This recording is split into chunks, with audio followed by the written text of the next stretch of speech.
Welcome, ladies and gentlemen. What I'd like to do is show you how to simplify radical expressions that are going to be numeric as well as algebraic. So basically, we have a lot of information up here. I have a list of our identities I did for square root and cube root, which basically means the square root of a number squared is just going to equal that identity. So if I have the square root, where you can see the index here is 2, square root of x times x, which is the same thing as x squared. Square root of x squared is just equal to x. The cube root of x times x times x, which is equal to the cube root of x cubed, is just x. So you can continue that on. The fourth root of x to the fourth is x. The fifth root of x to the fifth is x. The sixth root of x to the sixth is just x. So that's something we'll come back to. I also listed numbers that are raised to the second power, numbers that are raised to the third power. So this would be 2 squared. That's 2 cubed. Numbers raised to the fourth power would be 2 to the fifth power. 2 to the fifth power, which is 16. I also do 2 to the fourth power, is 16. 2 to the fifth power is 32. 3 to the fifth power is 243. 3 to the fifth power is 1024. And I did also to the sixth power. So that's going to help us out. And then last but not least, whenever we have the square root of an expression that's separated by multiplication, what we can do is separate that multiplication in 2 separate radicals. So we could take the square root of m times m is equal to the square root of m times the square root of n. And that's really important. I did that for all my other videos. I introduced that. But it's really important in here because you can see that we have numbers and we have variables. So what we want to do is just separate them. And I've already done videos on doing the numbers. I've already done videos on doing the variables. So now we're just going to do them together, but we can just separate them. So again, we have, in this case, we have a 2, the square root. So therefore, I know that I need to be able to rewrite my terms as a value squared, or I could use prime factorization. Since these are going to take a little bit longer, I'm not going to be doing any of the problems for prime factorization. But please feel free to look back at my earlier videos that I did, and you can see the steps for prime factorization. All right, so basically what I'm going to do is I'm going to break this into the square root of 16 times the square root of x squared. Again, by using this identity element, I want to rewrite everything as something squared. So I already have x squared. I just need to rewrite 16 as 4 squared. Therefore, you can see the square root of 4 squared is 4. The square root of x squared is x. And that's my final answer. For the cube root, that's exactly what I want to do. I want to be able to write everything in terms of a number cubed. So therefore, I'll break up the numbers and the variables. OK, the cube root of 27, I can rewrite that as the cube root of 3 cubed. Because if you look at that, the 3 squared is 9, 3 cubed is 27, 3 to the fourth power is 81. Y to the sixth power is not raised to the third power, but I could if I broke that up into powers, y to the third times what is y to the sixth? Well, that's going to be y to the third again, because remember the product rule of exponents is when you multiply exponents, you add the powers. Therefore, I can break that up again. I usually don't do this for every single one, but just remember you can do that. Using my separation power there, I can break these up again. So therefore, the cube root of 3 cubed is 3. Cube root of y cubed is y. The cube root of y cubed is y.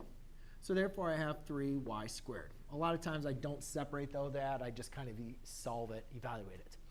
For the next one, again, we have another cube, but now we have 2 variables. So again, you're just going to do everything separately. So I have the cube root of 8 times the cube root of a to the 6th times the cube root of b to the 12th. Everything's kind of getting a little bit tight here. Let's actually use a different color.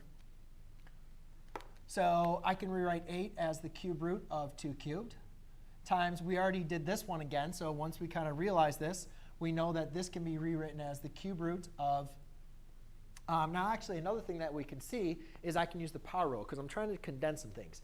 Well, a cubed times a cubed is a cubed squared, right? So I could rewrite that as a squared cubed, right? Because it's the same thing. A to the 6th power is the same thing as a squared times a squared times a squared. But this, using the power rule, allows me to multiply the powers, which is still going to give me a to the 6th. But this will satisfy using that identity help. You could write it out just like I did here before. There's nothing wrong with that. I'm just kind of running out of space, so I'm using a different rule. I can do the same thing, though, for b to the 12th. Rather than writing b cubed times b cubed times b cubed times b cubed, which would be 4 of them, which 3 times 3 plus 3 plus 3 plus 3 equals 12, I can use the power rule, which would be b to the 4th cubed. Again, the power rule, you multiply the powers. Well, the cube root of 2 cubed is just 2. The cube root of a squared cubed is a squared. The cube root of b to the 4th cubed is just b to the 4th. There's my answer. In the next one, again, I'm going to want to use the power rule. You can see I don't want to write x to the 4th how many times, and especially I don't want to use prime factorization. So 4 raised to 4 multiplied by what number is 20? Well, that's 5. Well, I don't want to write the 4th root of x to the 4th to the 5th power, because you can't take the 4th root of the 5th power. You can only take the cube root of x cubed, the square root of x squared. So I got to swap these. So I want to rewrite this as x to the 5th raised to the 4th power. Again, 5 times 4 is 20, which satisfies that. And then now I want to see 4 times what gives me 28, which would be 7. So I can rewrite that as the 4th root of y to the 7th raised to the 4th. Now, using my identity element, 4th root of x to the 5th to the 4th is x to the 5th. 4th root of y 7th to the 4th is y to the 7th. Again, kind of continuing on, we look at our 5th power. You can see that automatically 32 is a power to the 5th root. So I don't need to do any prime factorization or anything for that. So I know that that is automatically going to be 2 to the 5th power. And then y to the 10th is the same thing as y to the 5th twice. So you could use the product rule or the power rule. So you could write it as y to the 5th times y to the 5th, right? Or you could rewrite it as, so we know that that's going to be 2. So that's going to be 2 times. Now again, you don't want to write this like this, right? Because you can't take the 5th root of something squared. So what we do is just we rewrite this as y squared to the 5th. It's going to be the same thing. Y to the 5th times y to the 5th is y to the 10th. Y squared raised to the 5th is still y to the 10th. It's the same thing, except now we can use that identity element and see that our answer is 2y squared. Last but not least, we have the square root again. So 121 we can see is a square number. Well, we know 10 times 10 is 100, so this is going to be 11. And again, using my power rule, that's x to the 4th. So I can do that as x squared squared. And this one I can be x to the 8th squared. Notice again, by using the power rule, that's going to give me 4 as well as 16. So my final answer is 11x squared, x to the 8th. OK, so in this case, you can see that all of our answers worked out. Everything got outside of the radical. So now what we're going to do is we're going to have some remainder, something left over that we're going to have to leave under the radical. So for instance, square root of 392. Now if I look at square roots, I didn't go up to the square root of 392. But let's see if I do 16 times 16, see if that's 392. I do 16 times 16. That gives me 256. 17 times 17, 289. 18 times 18 times 18, 324. And 19 times 19, 361. And 20 times 20 is obviously 400. So we can see that 392 is not a square number. So I need to find the largest of these square numbers that evenly divide into 392. And usually the easiest way to look at that is divide it by 2, divide it by 3. And I notice if I divide this by 2, I'm going to get 196. So that means I can break this up into 196 times 2. I can break this, again, we need to break this up into squareds. So I want to raise this to the 2nd power. So I can write this as c cubed squared. I want to write this up into squared. Actually, you know what? Let's break this one up. Let's use the power rule for this one. Might be a little bit more space. C2 times c squared times c squared. Actually, you know what? I'm not going to have, c cubed times c cubed. C cubed squared. That gives me 6. I can't multiply 2 times something to give me 5. So I'm going to break this out. I'm going to rewrite this as d squared times d squared times d. So you can use the power rule. You can use the product rule or the power rule to break everything up. Again, the square root of 196, that's going to be 14. OK? Actually, let's break this up. So we have the square root of 196 times the square root of 2 times the square root of c cubed squared times the square root of d squared. You could break these all up again, but I'm kind of running out of space. So I'm going to leave it as is. So the square root of 196 is 14. We can't take the square root of 2, so we leave that out. The square root of c cubed squared is just going to be c cubed. The square root of d squared is d. Square root of d squared is d. And the square root of d has to remain under the radical. Okay? And again, the reason why the power rule or the power rule doesn't effectively work here, because remember, to simplify this, we have to take the square root of something squared. Well, I can break up 6. I could rewrite that as 6 cubed squared. I can't write 5 in that case. So you could have used the power rule as far as d squared squared, which is the same thing as d squared times d squared. But you have to be able to multiply it by d at the end to get to 5. Excuse me. All right, now by multiplying our answers, multiplying this out, we can multiply our two radicands together. So I have 14 c cubed d squared times the square root of 2 times d. All right, you can kind of see I went over a little bit. Cube root, I want to look for cube numbers. 54 is not a cube number, but I see that 27 goes into 54. That's going to be 3 times. Another common thing that people see is they see negative, and they always remember you can't take the square root of a negative number. But we can take the cube root of a negative number. Think about this, cube root of negative 27, because negative 3 times negative 3 times negative 3. Negative 3 times negative 3 is positive 9, times negative 3 is negative 27. So that does, in fact, work. I can break up the third root of our cube root of a to the 15. I can rewrite that using the power rule as a to the 15 times 3. And then I have the cube root of b. Now, I can't write this raised to the multiplied by 3, but I can get pretty close. I can do b squared cubed. That gives me b to the 6th. And then I just need to multiply by b squared again. OK, so the cube root of negative 27. Oops, run out of space. Cube root of negative 27 times 2. All right, so the cube root of negative 27 is negative 3. We don't have the cube root of 2. Cube root of a to the 5th cubed is just going to be a to the 5th.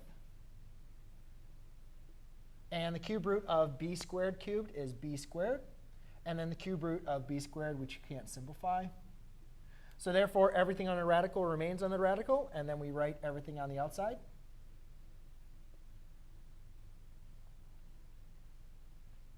OK, fourth root. So we look at the fourth root. So the powers to the fourth root. You can see that 192 is not a power to the fourth power. So therefore, I look at numbers that might divide into 192. And it's either going to be 81, 16, or 4, or yeah, 81 or 16. And you can see that 81 would be,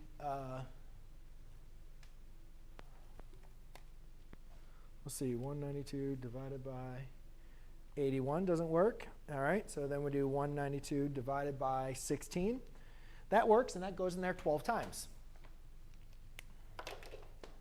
So we can rewrite this now as the fourth root of 16 times 12. And let's break it up then to the fourth root of x to the 15th. Again, we want to rewrite this to the fourth power. Well, I know 3 times 4 is 12, which is going to be the closest. So I do x cubed to the fourth power. I know I can simplify that. But 3 times 4 is 12. I still need to get a 3 more to get to 15. So I'll multiply that by x cubed.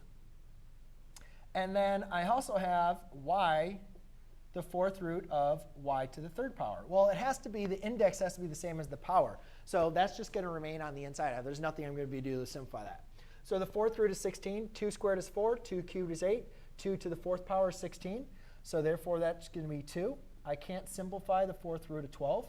The fourth root of x cubed to the fourth is going to be x cubed. And therefore, I'm left with the fourth root of x cubed, which is left over, y cubed. Now, I just go ahead and rewrite my answer. That's going to be 2 times x cubed times the fourth root of 12, x cubed, y cubed. OK.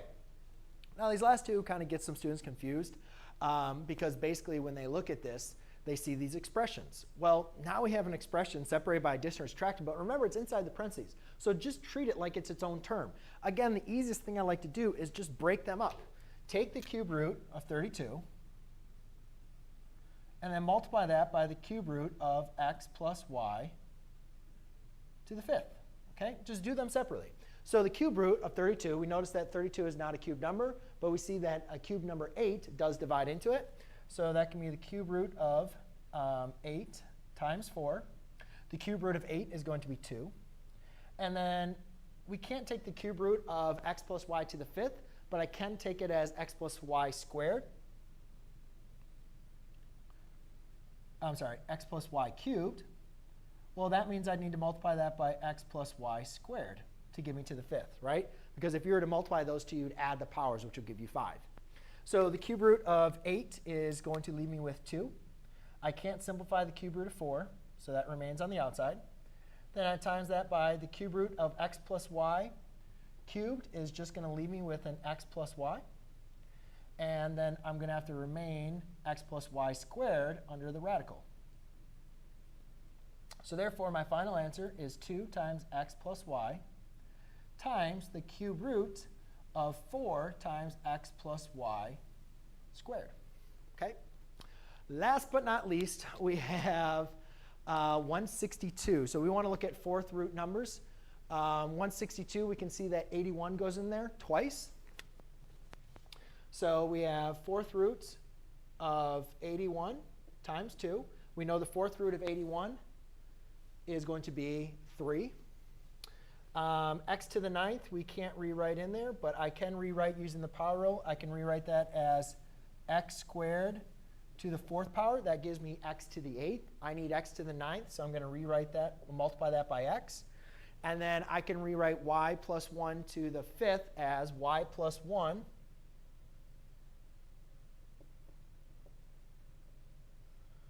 y plus 1 to the 4th times y plus 1 to the 1st. Because y plus 1 to the 4th times y plus 1 to the 1st gives you y plus 1 to the 5th.